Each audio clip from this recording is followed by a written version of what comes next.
चलिए, आपने हेमंत जी पे बोला, पुलिस पे बोला, मैं सुन लिया।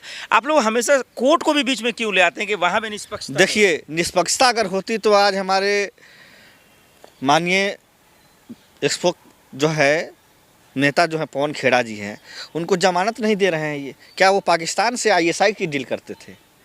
क्या उन्होंने आतंकवादी हमला कर दिया है? क्या उन्होंने मर्डर कर दिया है? सुप्रीम कोर्ट कहता है कि अगर 7 साल से कम की अगर कोई जो है ना ऐसी जो है ना है जुर्म, तो उसको आप बाहर से बाहर बेल दे दीजिए। ये जो सुप्रीम कोर्ट का जजमेंट है। और जिस व्यक्ति ने कुछ किया नहीं है, लोकतंत्र में आरोप लगाना ये विपक्ष का काम होता है, उसको सर्टिफाइड करना सरकार का काम होता है। ये नहीं कि उस पर FIR करके उसको कह दूं कि मैं पेलूँगा। सुप्रीम कोर्ट को इस भाषा का ज़रा भी ख्याल नहीं आया कि किस भाषा का एक मुख्यमंत्री होते हुए एक जो है ना सड़क छाप जाहिल गंवार आदमी की तरह बोल रहा है कि मैं पेल दूंगा। ऐसे भाषा का प्रयोग क्या वो अपने बहन बेटी पे भी करता होगा हेमंत बिस्वा शर्मा, कि मैं पेल दूंगा तुझे, तू इधर आ जा मेरी बेटी, मैं तुझे पेल दूंगा, इधर आ जा मेरी माँ। पवन खेड़ा उनके जो पिता की उम्र के हैं, इतना तो ख्याल रखना चाहिए। अभिषेक मनु की आज जो वकील में दलील दे रहे थे कोर्ट में, उसकी भाषा बोल रहे हैं। यही बात उन्होंने भी कहा। देखिए, इस देश में अगर कोई आदमी सच बोल रहा है तो उसको जेल डाल दिया जा रहा है। कब तक जेल डालेंगे आप? 140 करोड़ देश की आबादी है। अगर इस देश की जनता अगर नेपाल जैसा हालात हो जाए, बांग्लादेश जैसा हालात हो जाए, श्रीलंका जैसा हो जाए, तो आप कहेंगे कि इसमें कांग्रेस का हाथ है। अरे आप तो मजबूर कर रहे हो कि लोग हाथ में हथियार उठा लें। रोड पे चलते हुए आदमी को आप उठा के जेल में डाल देते हो, क्योंकि वो आपसे जो है ना सवाल पूछता है कि आपने ये बताओ मोदी जी कि आपने कहा था कि हम महंगाई कम करेंगे, अब महंगाई बढ़ क्यों रही है? मोदी जी ये बताइए कि आपने कहा था हम रोज़गार देंगे, आज आप रोज़गार नहीं दे रहे हैं। आपने कहा था कि हम अच्छे दिन लाएंगे, आज वो अच्छे दिन नहीं है। आज दिल्ली में जो गैस का सिलेंडर ब्लैक में 400 रुपये किलो बिक रहा है। मजदूर आदमी जो दिन भर में 500 रुपये की दिहाड़ी मजदूरी करता है, वो 400 रुपये किलो गैस कैसे खरीदेगा? सबके पास तो दिल्ली में जो है ना कनेक्शन है नहीं। आज के डेट में 80% मजदूर जो है 5 किलो का सिलेंडर लेकर के अपनी ज़िंदगी में आता जाता है। आज जो है ना हमारा देश का आम आदमी जो है दिल्ली छोड़ के बिहार भाग रहा है, भूखे प्यासे रह रहा है। हिंदू थे और वो आदिवासी लोग थे। आप बताइए, असम जो है आदिवासी एरिया है, जंगल है, पहाड़ है, झरने हैं। वहाँ दूर दूर तक जो है गांव नहीं मिलते हैं, 2-4 घर है फिर गांव है। तो ऐसे लोगों को उन्होंने उजाड़ा है वहाँ, और उनके के जमीनों को अधिग्रहण किया है और अडानी अंबानी को दे दिया है। लेकिन इसके बावजूद भी एग्जिट पोल में उनकी सरकार बन रही है, भारतीय जनता पार्टी पूर्ण बहुमत से। एग्जिट पोल है किनका? एग्जिट पोल तो उन्हीं जो है ना गोदी मीडिया का है, जिनके मालिक अडानी और अंबानी हैं। तो वो तो चाहेंगे ना कि हमारे आका जीतेंगे तो हमें वहां जमीन मिलेगा। तो वो कैसे आपकी बात कर सकते हैं? आपकी बात तो वो करेगा जो इस देश के लिए जीता है और इस देश के लिए मरता है। जो डायरेक्ट जो है देश को बेच रहा है एक आदमी, और एक आदमी देश को जो है खरीद रहा है, तो उसको तो जो है ना प्रॉफिट चाहिए। तो ऐसे आदमी जो है आपको सच्चाई नहीं बताएगा। मैं आपको बताना चाहता हूँ कि 1947 में देश आजाद हुआ। हाँ। उसके बाद आज तक, आजादी के बाद इतना घटिया मीडिया हमने नहीं देखा।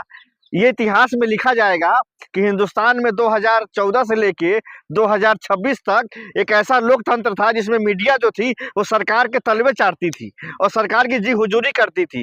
वो कभी गरीब जनता के मुद्दों को नहीं दिखाया कि कैसे गरीब आदमी 2 वक्त की रोटी कमा रहा है, कैसे जो है ना गरीब आदमी दिल्ली में आ रहा है रोजी जो है ना रोजगार के लिए, और दिल्ली पुलिस जो है ना कहती है कि तुम कहाँ के रहने वाले हो। दिल्ली पुलिस पूछती है कहाँ के रहने वाले हो, वो कहता है कि मैं बिहार का हूँ, और सीधा जो है ना पिस्टल निकालती है और गोली मार देती है। नरेंद्र मोदी जी बिहार गए थे, उन्होंने गाना गाया था, टुनटुन यादव सिंगर है, उन्होंने गीत गाया था कि मारम शिक्षर के 6 गोली छाती मेरे, ये होला पाँव रही जाति मेरे। मतलब एक सिंगर का गीत है, वो अपना गाता है हर आदमी। जैसे जो है पवन सिंह है, उन्होंने गीत गाया था कि सबसे ज्यादा होला जो है पपुगान के पावर। तो हर सिंगर अपने अपने जातियों का गाता है, लेकिन नरेंद्र मोदी ने जाति में खासकर यादव को टारगेट करके ये कहा था कि शिक्षर के 6 गोली छाती मेरे। आज दिल्ली के अंदर शिक्षर के 6 गोली छाती में उतार दिया गया है बिहार वालों को। आप बताइए, नरेंद्र मोदी जी के घर से मुश्किल से 10 किलोमीटर की दूरी पे वो जो है ना घटना हुआ है नजफगढ़ में। आप मोदी जी चुप क्यों बैठे हैं? क्यों नहीं जो है ना हमारे देश के जो लोग हैं, जो दिल्ली राजधानी में है, यहाँ बंगाल से भी लोग रहेगा, असम से भी रहेगा, कलकत्ता से भी रहेगा, साउथ से भी रहेगा, क्या हम बिहारियों को क्या दिल्ली में रहने का अधिकार नहीं है। मोदी जी मना कर दे, हम लोग नहीं रहेंगे। हम इस जब पर भी चुनाव सवाल आता है, सवाल ये है जो असम में जिस तरीके से एग्जिट पोल सामने आ रहा है, असम में जिस तरीके की जनता का जो है मन सामने आ रहा है, इसको आप लोग स्वीकार क्यों नहीं कर रहे हैं? हेमंत बिश्व शर्मा सीधे सीधे आरोप लगाते हैं कि कांग्रेस ने जो वहाँ अपनी सरकार कई सालों तक रखी थी, बांग्लादेशियों के बल पे सरकार बनाई हुई थी, अब वहाँ हिंदुओं की सरकार है। देखिए हम तो ये पूछना चाहते हैं आपके माध्यम से कि शेल्टर होम में जो 16 लाख हिंदू जो गए थे, वो क्या बांग्लादेशी हिंदू थे? अरे वो हिंदू यूपी बिहार के थे, उन्होंने जाके वहां बस गए थे। उनको इन लोगों ने क्या किया कि जबरदस्ती उनको शेल्टर होम में डाला, उनकी जमीनों को कब्जा किया, उनका सोना चांदी बंद जो है ना, गहना गुड़िया सब लूट लिया है लोग। एनआरसी के नाम पे लूट खसोट हुआ है जो है असम के अंदर। और असम की जनता जो है हेमंत बिश्व शर्मा को दौड़ा दौड़ा के मारेगी। चुनाव के जो 4 तारीख को जो आने वाले हैं नतीजे, अगर चुनाव आयोग निष्पक्ष रहा तो, नहीं तो आज के समय में जिस तरह से निर्वाचन आयोग काम कर रहा है, हमको तो नहीं लगता है कि इस देश में किसी भी लोकतंत्र में इस तरह से हुआ होगा कि एक सत्ताधारी पार्टी को खुल के सपोर्ट हो रहा है और विपक्ष की जो पार्टियां है उसको बकायदा चुनाव आयोग ट्विटर पे लिख रही है कि टीएमसी अपने जो है ना, जो इतने जो है ना गुंडे मवाली उनको शांत करके रखे। अरे भाई क्या तुम बीजेपी के ट्विटर हैंडल हो क्या? चुनाव आयोग का काम होता है कि भाजपा कांग्रेस टीएमसी कोई नहीं है, वो निष्पक्ष है। लेकिन खासकर टीएमसी को टारगेट किया गया बंगाल में, असम में जो है ना कांग्रेस को टारगेट किया जा रहा है। तो इसका मतलब है कि चुनाव आयोग निष्पक्ष नहीं है। जैसे नेपाल में हुआ है, जैसे बांग्लादेश में हुआ है, जैसे श्रीलंका में हुआ है, वही हाल इस देश में होने वाला है। क्योंकि विपक्ष को जब आप सुनेंगे नहीं, सुप्रीम कोर्ट में जो बैठे जज मनुवादी है वो आपके इशारे पर जजमेंट करेंगे तो न्याय मिलेगा नहीं। मुख्य निर्वाचन आयोग जो है उनके इशारे पे काम करेगा तो आखिर में जनता रोड पे आएगी और तख्ता पलट होगा। प्रधानमंत्री को भागने का जगह नहीं मिलेगा, कहाँ भागे? गुजरात के भी लोग उनको जो है उन्होंने रगेदने में लगे हुए हैं।